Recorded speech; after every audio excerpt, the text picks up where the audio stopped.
सत्संगत्वे निस्संगत्वं निस्संगत्वे निर्मोहत्वं निर्मोहत्वे निश्चलतत्वं निश्चलतत्वे जीवन्मुक्तिः पुनरपि जननं पुनरपि मरणं पुनरपि जननी जठरे शयनम् इह संसारे बहुदुस्तारे कृपया पारे पाहि मुरारे. மூன்று விதமான சரீரங்கள் சொல்றது சாஸ்திரங்கள்ல. ஸ்தூலமான சரீரம், சூக்ஷ்மமான சரீரம் ஒன்று இருக்கு. அது போகாயுதம் சொல்றா, போக சாதனமாக இருக்கக்கூடிய சரீரம். அந்த சூக்ஷ்ம சரீரத்தினாலதான் நம்ம மேல கதாகதி லோகங்களுக்கு போறது வருதுங்கிற காரியங்கள்லாம் நடக்கிறது. ஏன்னா இந்த சரீரத்தை இங்க எரிச்சுறா இல்லையா? அப்போ ஸ்தூல சரீரத்துல இந்த ஜீவனை கொண்டு போய் புண்ணியமோ சுகமோ துக்கமோ எல்லாமே நடக்கும் இல்லை. இப்படி ஒரு தேகம், அது சூக்ஷ்ம தேகம்னு பெயர்.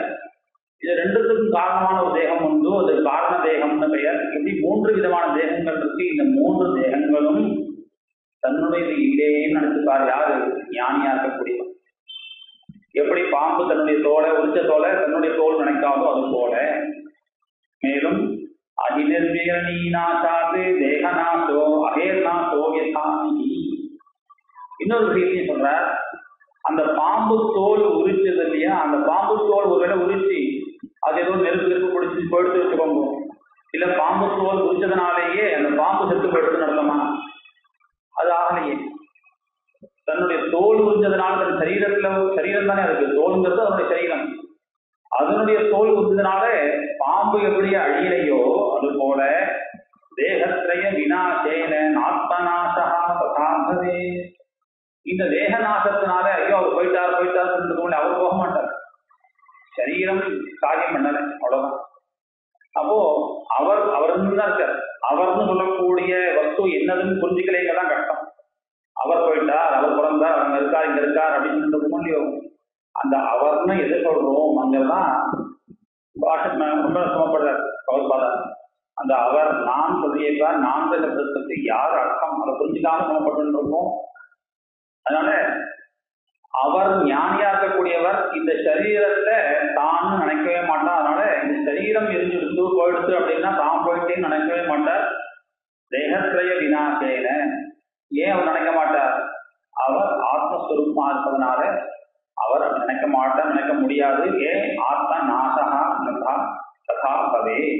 ஆத்மாவுக்கு நாசமே கிடையாது அப்படின்னு இந்த பாம்பு தோலை வச்சு ஒரு உதாரணம் சொன்னார். அடுத்ததாக அயஸ்காட்சாதிகம் என்பது வன்னிவது வன்னியோ கதா பாகி ஸ்தூலாதிகம் சர்வம் ஆத்மவது ஸ்வாத்மயோ கதா தாஹகோ நைவ தாஹ்யம் ஸ்யாத் தாஹ்யம் தத்வதே ந தாஹகः நைவாத்மாயம் அனாத்மா ஸ்யாத் அனாத்மாயம் ந சாத்மகः. அத்வைதானுபூதின்னு இந்த கிரந்தம். அதனால திரும்ப இதுதான் விடயம். முழுக்க இதேதான் சொல்லிட்டு இருக்கார். இது மட்டும் இல்லை, இங்க மட்டும் இல்லை, கிரந்தம் முழுக்க பிரகடன கிரந்தம் என்ன படிக்கிறோமோ எல்லாத்துலையும் இதேதான் திரும்ப. ஆனால் மெனக்கடுறார் கௌரபாதா. புரிய வைக்கணும் அப்படிங்கிறதுக்காக பல உதாரணங்களை கொடுக்கிறார். அயக்காட்சாதிகம் என்பது வன்னிவது. இந்த இரும்பு பட்டைன்னு சொல்லுவான். என்ன இரும்பை நன்னா நெருப்புல வச்சு காய்ச்சி அதை வேணுங்கிற மாதிரி கடப்பாதையோ இல்ல கத்தியோ அருவாலோ வேணுமே பண்ணிடுவா. அந்த நெருப்புல வச்ச அந்த இரும்பு இருக்கே, அந்த இரும்பை பார்த்தேன்னா அப்படியே நெருப்பு தழும்பா இருக்கும். ஆனால் அது என்னது வாஸ்தவத்துல? அயசு தானே, இரும்பு தானே. அயஸ்காட்சாதிகம் என்பது வன்னிவது வன்னி யோகதா. நெருப்பு மாதிரி ஜொலிக்கும், அப்படியே தனலே இருக்கா மாதிரி இருக்கும். அதுக்கு காரணம் என்ன? வன்னியினுடைய சம்பந்தம் இருப்பதனால. கொஞ்ச நேரம் ஆயிடுத்து வெளில எடுத்துட்டான்னா அப்புறம் நெருப்பு மாதிரி தெரியாது, கருப்பாயிடும். அந்த வன்னி யோகம், அதுக்கு சம்பந்தம் இருப்பதனால இதுவும் வன்னி மாதிரியே ஜொலிக்கும். இரும்புக்கு அந்த தேஜஸ் உண்டா அப்படின்னு வாஸ்தவத்துல கிடையாது. ஆனா நெருப்புல இருக்கும் பொழுது அதோட சம்பந்தத்தினால நெருப்பு மாதிரியே ஜொலிக்கிறது இல்லையா? அது போல இந்த சரீரமும் ஸ்தூலாதிகம் சர்வம் ஆத்மவது ஆத்மயோகதா. ஸ்தூலாதிகம்னா இங்க இருக்கக்கூடிய பிரபஞ்சம் விராட் ஸ்வரூபம். இந்த விராட் பிரபஞ்சத்தை ஸ்தூலம் அப்படின்னு சொல்றார். இது எல்லாமே ஆத்மவது, ஆத்மாவை உடையது போல செய்கிறது. ஏன்னா இதுக்குள்ள எல்லாத்துக்கும் ஆத்மாவுடைய சம்பந்தம் இருக்கு. ஆத்ம சம்பந்தம் இருக்கவே எல்லா செயலும் இருக்கா மாதிரி அது நடக்கிற மாதிரி இது போறது எறும்பு ஓடுறது, பூனை ஓடுறது, நாய் கத்துறது எல்லாம் நடக்கிறது. இது எல்லாம் எதனால நடக்கிறது?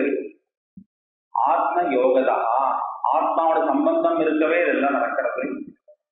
அப்போ ஆத்ம சம்பந்தம் இருக்கு அப்படின்னா அதுவும் ஆத்மா தானே அப்படின்னா இல்ல. இன்னொரு விஷயம் சொல்றேன் பாருங்க. தாககா நெய்வதாக்கியம் சியாது, எரிக்கக்கூடிய வஸ்து எரிபடுற வஸ்துவை காட்டிலும் வேறையாக தான் இருக்கணும். தாககா அப்படின்னா எரிக்கக்கூடிய வஸ்து நெருப்பு. நெருப்பு அப்படிங்கிறது எதை எரிக்கிறதோ அந்த வஸ்துவை விட வேறதானே. நெருப்புல கட்டைய போட்டா அது எரியறது அப்படின்னா கட்டை வேற நெருப்பு வேற. இப்படி எந்த வஸ்துவாக இருந்தாலும் தாககா நெய்வ தாக்கியம், தாக்கியம்னா எரிக்கப்படுகின்ற வஸ்து.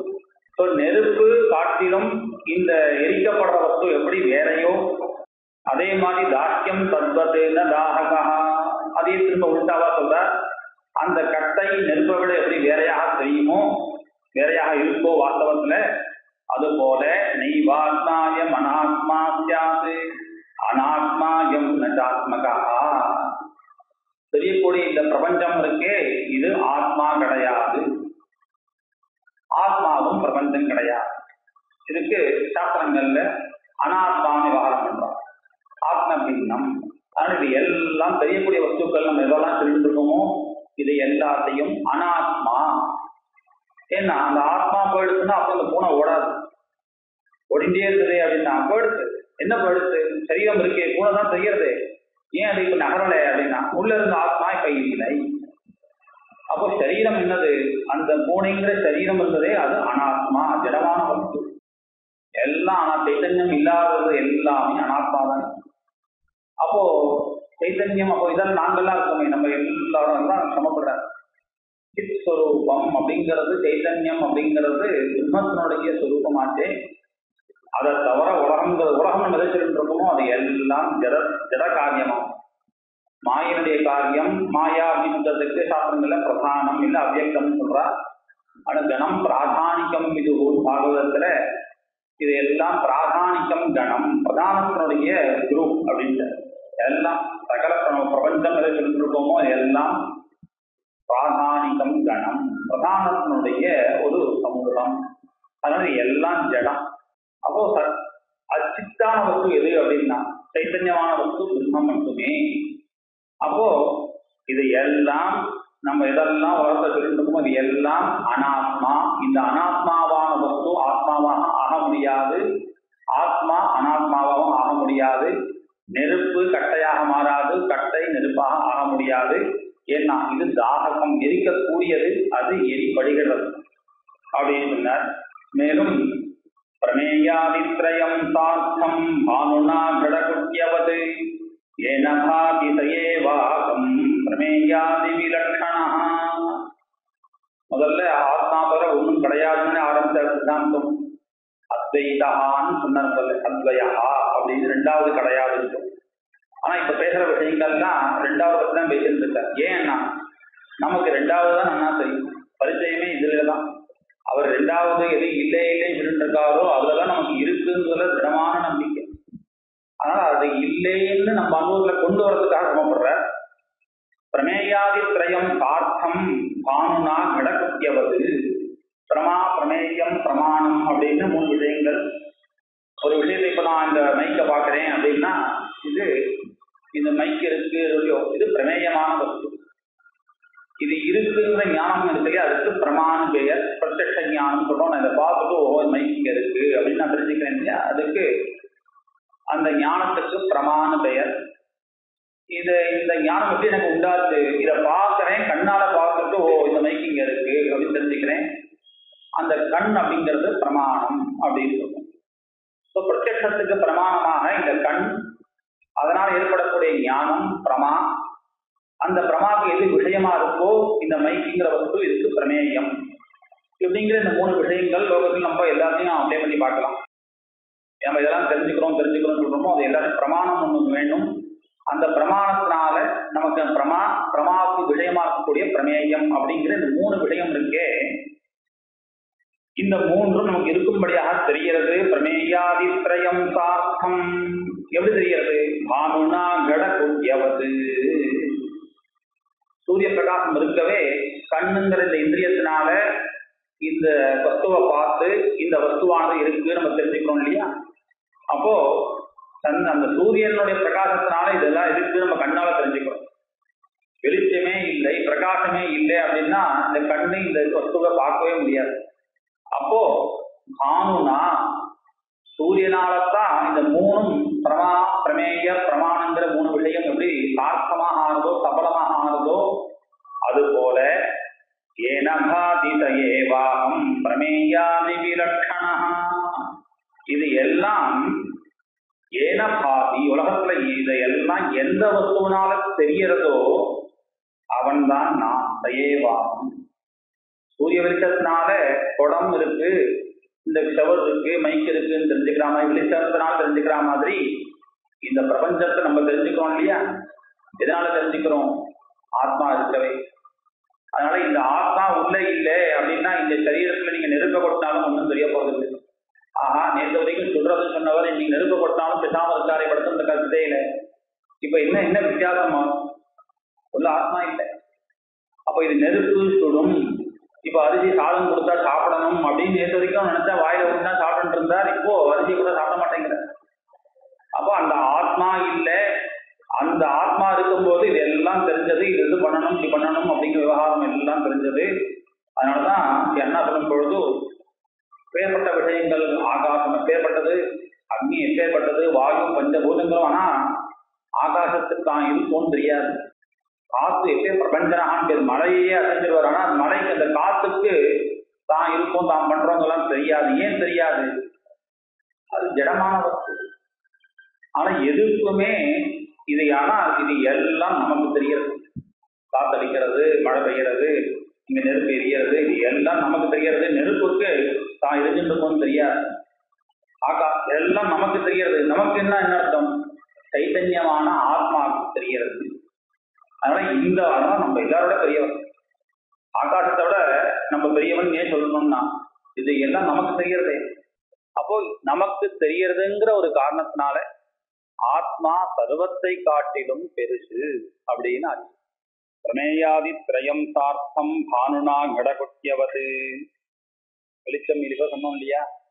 சூரிய பிரகாசம் இருந்தாதான் பார்க்கிறோம் அப்படின்னு. வெளிச்சம் இல்லை அப்படின்னா இருக்கட்டும். அப்ப என்னாச்சு? வெளிச்சம் இல்லை, நான் கண்ணு இருக்கே ஆனா பிரகாசம் வேண்டியிருக்கு. இந்த ஆலோகம் இல்லை அப்படின்னா இங்க என்ன எழுத்து இருக்குன்னு தெரியல. அப்போ பிரமாணமான கண்ணு இருந்தும் பிரமேயமான எழுத்து இருந்தும் சன்னிகர்ஷம் இருந்தும் நடக்கலையே.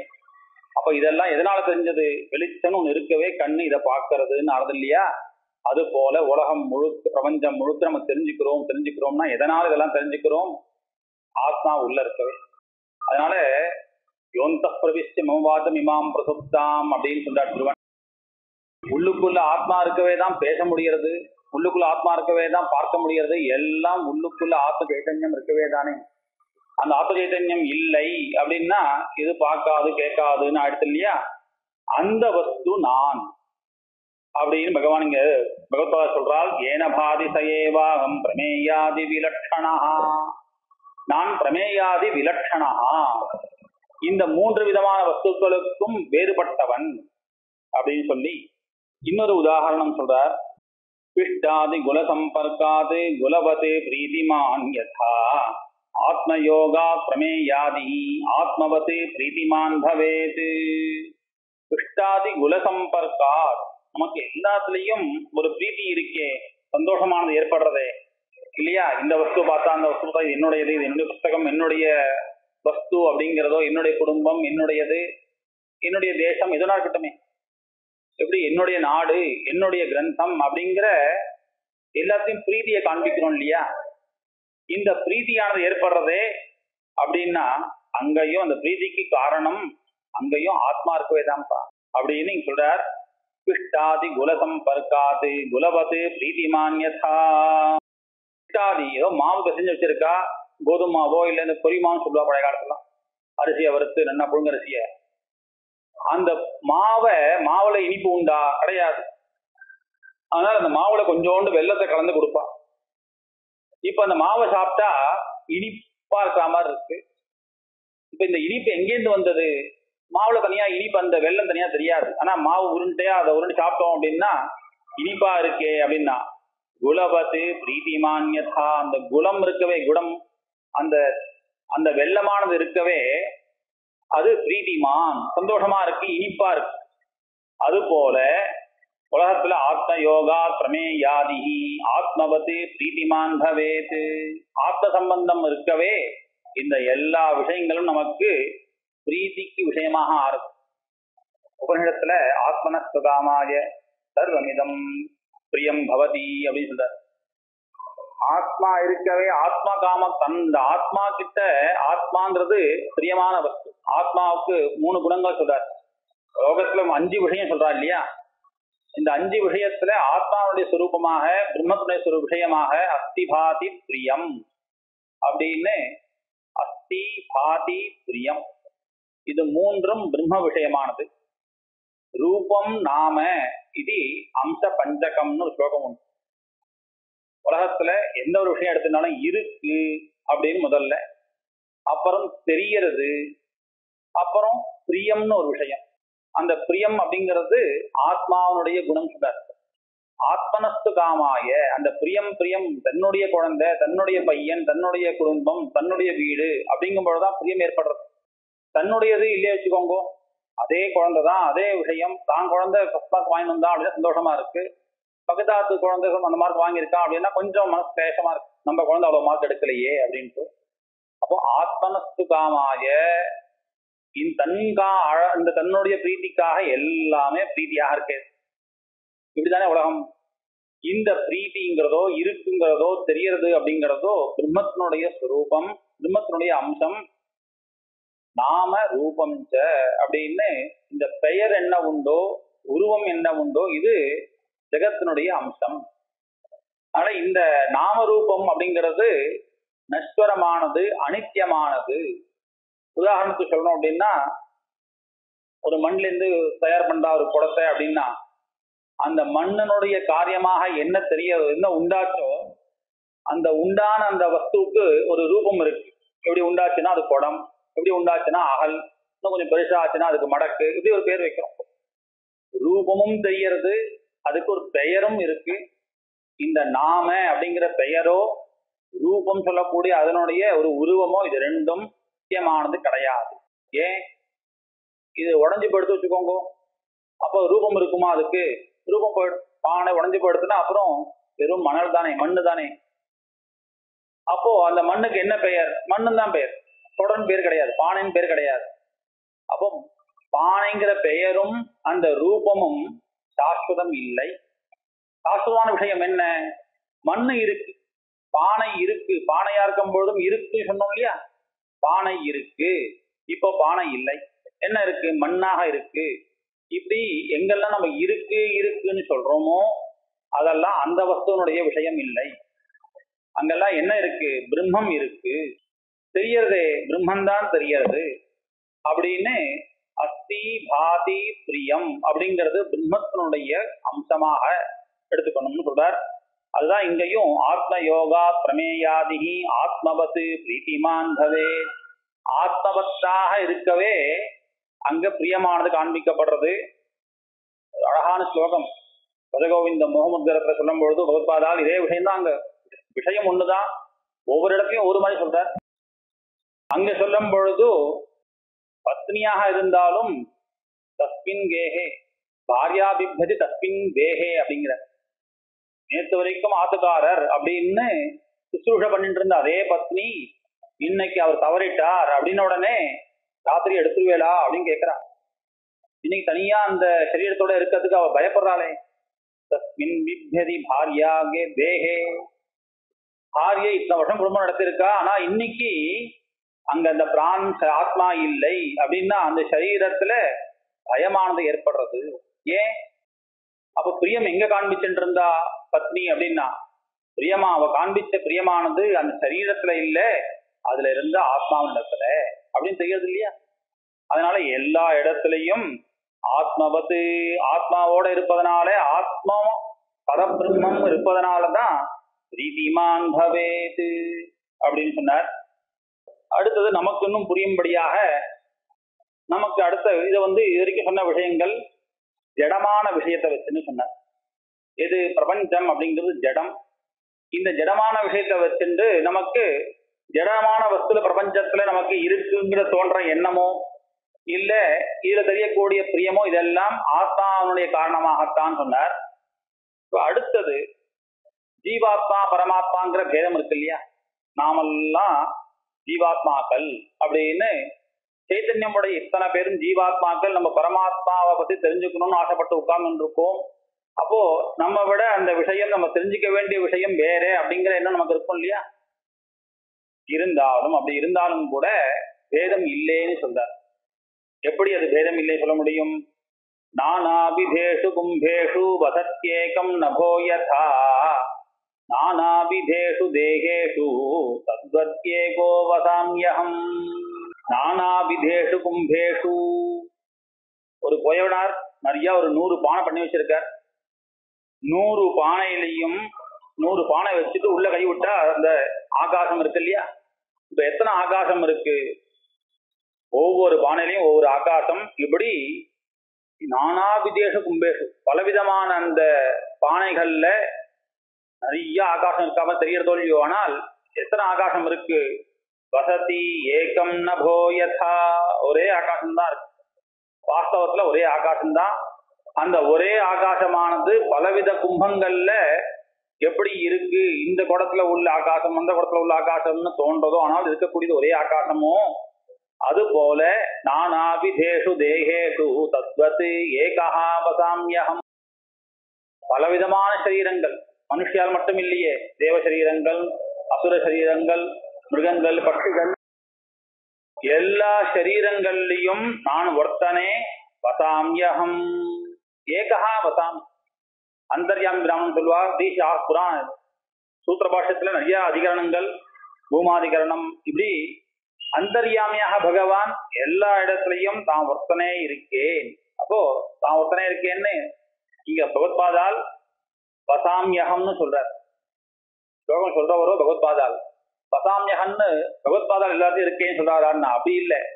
தான் பிரம்மமாக இருப்பதனால தான் எல்லா இடத்துலையும் இருக்கேன் அப்படின்னு பிரம்மமான பரமாத்மா ஸ்வரூபமானது அந்தர்யாமியாக சகல ஜீவன்லையும் சகல சரீரத்திலையும் இருக்கு அப்படிங்கிறத நானாபிதேஷு தேகேஷு தத்வத் ஏகஹா வசாம்யஹம்.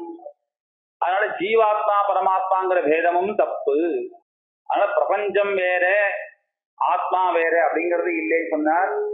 அடுத்தது ஜீவாத்மாக்கள் வேற பரமாத்மாக்கள் வேற அப்படிங்கிற ஒரு சித்தாந்தத்தை மற்றவெல்லாம் சுலபமா எடுத்துட்டு இருக்கான். வேதிகள்லாம் அவெல்லாம் ஜீவாத்மாக்கள் வேற பரமாத்மா வேற அப்படிங்கிற ஒரு கோட்பாடோட இருக்கா இல்லையா? அவளுக்கு சுலபமாக இருக்கு அந்த ஒரு சித்தாந்தத்துல இருப்பதனால. ஆனால் பகவத்பாதால் அத்வைதம் அப்படிங்கிற சித்தாந்தத்துல இது ரெண்டும் ஒண்ணுன்னு சொல்றார். இதுதான் வாஸ்தவம் கூட. ஆனா எப்படி ஒண்ணுங்கிறத புரிஞ்சுக்கணும். அதுக்காக மெனக்கட்டுற பின்னாடி ஒண்ணுங்கிறது வாஸ்தவம். ஆனா தத்வது ஏகஹா வசாம்யஹம். மேலும் அப்படி பகவான் ஒரே பரமாத்மா தான் எல்லா சரீரத்திலையும் இருக்கு அப்படின்னு சொன்னா அப்புறம் அவர் உயர்ந்தவர், இவருக்கு அந்த அளவுக்கு சௌரியம் பத்தல, இவர் அந்த ஜாதியில பிறந்தவர், இவர் குமான், இவர் ஸ்திரீ, இந்த பேதங்கள்லாம் தெரியறதே. ஒரே ஆத்மா தானே சொல்றேன். அப்போ ஆத்மாவுக்கு பேதங்கள்லாம் உண்டா? ஒரே ஆத்மான்னு சொல்லிட்டேன்னா அப்புறம் எல்லாரும் ஒரே மாதிரி தானே இருக்கணும். 100 குடமும் ஒரே மாதிரி இருக்கா மாதிரி எல்லாரும் ஒரே மாதிரி இருக்கணும் இல்லையா? அப்படி இல்லையே. அதுக்காக சொல்றார், உத்தமாதீனி புஷ்பாணி வர்த்தந்தே சூத்ரகே யதா உத்தமாத்யா ததா தேகாஹ வர்த்தந்தே மயி சர்வதா. உத்தமாதீனி புஷ்பாணி, ஒரே கயர் தான். அந்த கயர்ல நிறைய புஷ்பங்கள். ஒரு மாலை கட்டுறான் வச்சுக்கோங்களேன். அந்த மாலையில மல்லி மாலை அப்படின்னா அதுல மல்லினாலேயே புஷ்பம் கட்டின்னு வரான். நடுவுல கொஞ்சம் அதோட கொஞ்சம் விலை கம்மியா இருக்கக்கூடிய 2 ரோஸை சேர்க்கிறான். அப்புறம் அந்த கலருக்காக 2 பச்சை இலைய வைக்கிறான். இது எல்லாருக்கும் ஒரே வேல்யூவானா இல்லை. ஒரு புஷ்பம் நல்ல சுகந்தமா இருக்கும், ஒண்ணு அழகுக்காக வச்சிருக்கான், இன்னொன்னு அதுக்கு வேல்யூவே கிடையாது. இப்படி ஒரே மாலையில, ஒரே கயத்துல, ஒரே நூலுல பலவிதமான புஷ்பங்கள் இருக்கு இல்லையா? அது போல உத்தமாத்யா சதா தேகாஹ வர்த்தந்தே மயி சர்வதா. அந்த கயர் மாதிரி நான் தான் கயத்துல எப்படி புஷ்பங்கள்லாம் உட்கார்ந்துட்டு இருக்கோ அது போல கயறு அங்க அந்த நாரோ கயரோ நூலோ எப்படி ஆதாரமாக இருக்கோ அது போல ஆதாரமான என்னிடத்துல பலவிதமான தேகங்கள், இவாள்லாம் தேவ சரீரங்கள், இவாள்லாம் மனுஷ சரீரங்கள், இவாள்லாம் அசுர சரீரங்கள் அப்படிங்கிற இந்த பேதங்கள்லாம் என்னிடத்திலேயே ஏற்பட்டிருக்கு. ஆனால் பேதம் உண்டா? இதெல்லாம் என்ன புரிஞ்சுக்கணும். ஆரம்பிக்கும் பொழுது அத்வைதன் ஆரம்பிச்சவர் இதெல்லாம் அப்போ இதெல்லாம் பேதங்கள்லாம் இருக்குன்னு ஒத்துட்டாரான்னா நமக்கு தெரிஞ்ச விஷயத்துல எப்படி பார்க்கணும்னு சொல்லிட்டு இருக்கார். நம்மெல்லாம் மனுஷியால், நம்மெல்லாம் ஸ்திரீகள், நம்மெல்லாம் புருஷர்கள் அப்படிங்கிற பேதம் வச்சுட்டு இருக்கோம் இல்லையா? இந்த பேதத்தை ஒத்துண்டு இதை எப்படி நம்ம ஒண்ணுன்னு தெரிஞ்சுக்கணுங்கிறதுக்காக இதை சொல்றார். யதான சம்ஸ்புஷே ஸ்தோத்திரம் புஷ்பானாம் உத்தமாதிதா ததா நைகம் சர்வகம் மாம் தேகானாம் உத்தமாதிதா. ஒரே நாருல இத்தனை புஷ்பங்கள் இருந்தாலும் அந்த புஷ்பங்களுடைய உயர்ந்தது தாழ்மை அப்படிங்கிற குணங்கள் எப்படி அந்த கயத்துல போய் ஒட்டாதோ, இந்த புஷ்பம் வச்சதுனால அந்த கயிறு உயர்ந்ததா, இல்ல இந்த புஷ்பம் வந்து ரொம்ப வாசனை இல்லாத புஷ்பம், பைசா வேல்யூ இல்லாத புஷ்பங்கனால அந்த கயிறு மட்டமானா கிடையாது. எல்லா மாலையிலையும் இருக்கக்கூடிய அந்த நாறு ஒண்ணுதானே. அது உயர்ந்த நாறு தாழ்ந்த நாறுன்னு ஆக போறது இல்லையே. அந்த நாறுல சேர்ந்ததாகிய புஷ்பம் ஒன்னா கொஞ்சம் வாசனையான புஷ்பம், விலை உயர்ந்த புஷ்பம், விலை கம்மியான புஷ்பங்கள் இருக்குமே தவிர அந்த நாறு அந்த புஷ்பங்களுடைய குணத்தை எப்படி எடுத்துக்காதோ அது போல ததா நைக்கம் சர்வகம் மாம் தேகானாம் உத்தமாதிதா. எல்லா இடத்திலையும் எல்லா ஜீவன்கள்லையும் இருக்கக்கூடிய என்னை அந்த தேகங்களுடைய உத்தமம் அதமங்கிறது இருக்கே, தேவ சரீரம், மனுஷ சரீரம், பசுக்கள், மிருகங்கள்னு இந்த குணங்கள் என்னை தீண்டாது. மேல இன்னொரு யுக்தி சொல்றார். புஷ்பேஷு தேஷு நஷ்டேஷு எத்வத் சூத்திரம் ந நஷ்யதி. பூமாலை போட்டிருக்கா, உபன்யாசம் முடிஞ்சு எடுத்துன்னு போனார், ஆத்து வாசல்ல மாட்டினார். 10 நாள் கழிச்சு வெறும் கயிறு தான் நிக்கிறது, புஷ்பம் எல்லாம் கொட்டியாச்சு. புஷ்பேஷு தேஷு நஷ்டேஷு, கயிறு மட்டும் அப்படியே 1 மாசம் ஆனாலும் அப்படியே இருந்து. எத்வது சூத்திரம் ந நஷ்யதி. அப்போ இதுலதானே இதெல்லாம் புஷ்பங்கள்லாம் இருந்தது மாலையா கட்டும் பொழுது. ஆமா, புஷ்பத்தினுடைய சம்பந்தம் அது கிடையாதுங்கிறதுக்காக இதை சொல்றார். புஷ்பத்தினுடைய குணமும் கிடையாது அந்த மாலைக்கு, அந்த நாருக்கு. புஷ்பம் போயிடுத்து, நொக்கி போயிடுத்து, இல்ல எல்லாம் உதிர்ந்து போயிடுத்துன்னா, அதெல்லாம் அழிஞ்சு போயிடுத்து, நாரி போயிடுத்துன்னா இந்த சூத்திரமான அந்த நாறு என்னாச்சுன்னா அது அப்படியே தான் இருக்கு. அதுக்கு ஒன்றும் நாசம் கிடையாது இல்லையா? அது போல ததா தேகேஷு நஷ்டேஷு நைவ நஷ்யாம்யஹம் சதா. தேகங்கள்லாம் அழிஞ்சு போயிடுத்து, இவர் பிறந்தார் அழிஞ்சார், அவர் பிறந்தார், இப்படி இருக்கும் எல்லா சரீரம் அழிஞ்சாலும் ஆத்மாவான எனக்கு நாசம் கிடையாது. அதனால தெரியக்கூடிய விஷயத்தினால இது பேதம் பண்ற மாதிரி இருக்கு. நிறைய சரீரம் இருக்கவே நிறைய ஆத்மாக்கள் மாறி தோன்றது. ஆனால் இது எல்லாம் கயறுங்கிற ஒரே கயத்துல இவ்வளவு புஷ்பங்கள் இருக்கு. புஷ்பங்கள் வேற வேறையாக இருந்தாலும் ஒரே கயத்துல கட்டியாச்சுன்னா அப்புறம் ஒரே மாலை. எல்லாத்துக்கும் எல்லா புஷ்பத்துக்கும் மாலையில உள்ள எல்லா பூக்களுக்கும் எது ஆதாரம்? அந்த ஒரே கயிறு தான். அது போல ஆத்மாங்கிற ஒரே ஆதாரத்துல தான் இவ்வளவும் நடக்கிறது. அதான் ஓதப்ரோதம் இதம் ஜெகது அப்படின்னா சொல்லுவா. ஆத்மாதான் அதிஷ்டானம். அந்த ஆத்மாவினிடத்துல இவ்வளவு விஷயங்களும் ஒரு நாருல நிறைய புஷ்பங்களை வச்சு கட்டுற மாதிரி கட்டப்பட்டிருக்கு. அடுத்தது இது வரைக்கும் இப்படி சொல்லிட்டு வந்தார் இல்லையா? அடுத்ததாக பிரசித்தமாக உபனிஷத்துல என்ன, ஏன்னா பகவத்பாதா இதெல்லாம் யோசிச்சு இந்த விஷயங்கள்லாம் சொல்லிடணும் அப்படின்னு சொல்லலை. ஆனா அவளுடைய அனுபவத்துல என்ன இருக்கோ அது அப்படியே ஒவ்வொரு நமக்கு புரியறதுக்காக சமப்படுறார், புரிய வைக்கணுங்கிறதுக்காக. அடுத்ததாக சொல்லும் பொழுது இதெல்லாம் இருக்குன்னு பேசினா மாதிரி பேசினே தவிர இதெல்லாம் பிரம்மம் கிடையாது. அப்படிதான் சாஸ்திரமே அப்படிதான் நேத்தின்னு தான் சொல்றது. நமக்கு தெரிஞ்ச வஸ்துக்கள்லாம் சொல்லிட்டு கடைசியில இது அந்த பரம்பொருள் கிடையாது, இது அது கிடையாது, இது அது கிடையாதுன்னு நமக்கு தெரிஞ்ச விஷயத்தெல்லாம் சொல்லி சொல்லி இல்லேன்னு சொல்றதே முடியுமே தவிர அது என்னது அப்படின்னு சொல்றத சொல்லி புரிய வைக்க முடியாது. ஏன்னா மனசனால கூட தொட முடியாதுன்னு சொல்றது. அதனால நமக்கு தெரியக்கூடிய விஷயங்கள் என்னெல்லாம் தெரிஞ்சுக்க முடியுமோ அதை எல்லாம் சொல்லி இது கிடையாதுன்னு சொல்றத மாதிரி இங்கேயும் தேகோநாகம். ஆனால் பகவத்பாதால் இங்க ஒவ்வொரு விஷயத்தையும் சொல்லி அதுக்கான காரணத்தையும் சொல்றார். தேகோநாகம் பிரதிருஷ்யத்வாத்து, நான் உடல் கிடையாது. பொதுவா அப்படிதான் வச்சுட்டு இருக்கோம். இந்த உடம்பதான் சரீரத்தை தானே நான் நம்ம நினைச்சுட்டு இருக்கோம். இந்த உடலானது நான் கிடையாது. ஏன்? பிரதிருஷ்யத்வாத்து, கண்ணால பார்க்க முடியறது இல்லையா? உடம்ப பார்க்க முடியாது. குண்டா இருக்கான், ஒல்லியா இருக்கான், சிவப்பா இருக்கான், கருப்பா இருக்கான்னு சொல்ல முடியறது.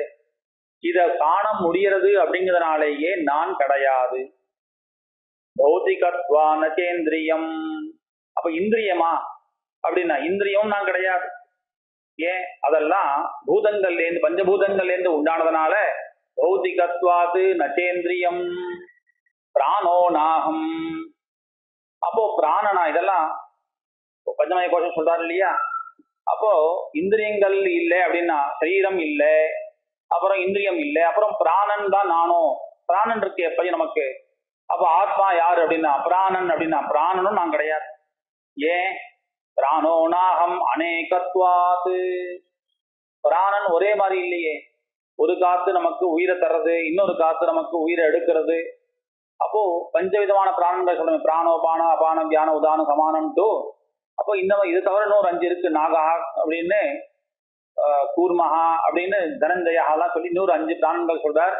இப்படி 10 விதமான பிராணங்கள் ஒத்துண்டகா சாஸ்திரங்கள்ல ஒவ்வொன்றுத்துக்கும் ஒவ்வொரு காரியம் வேற இருக்கு.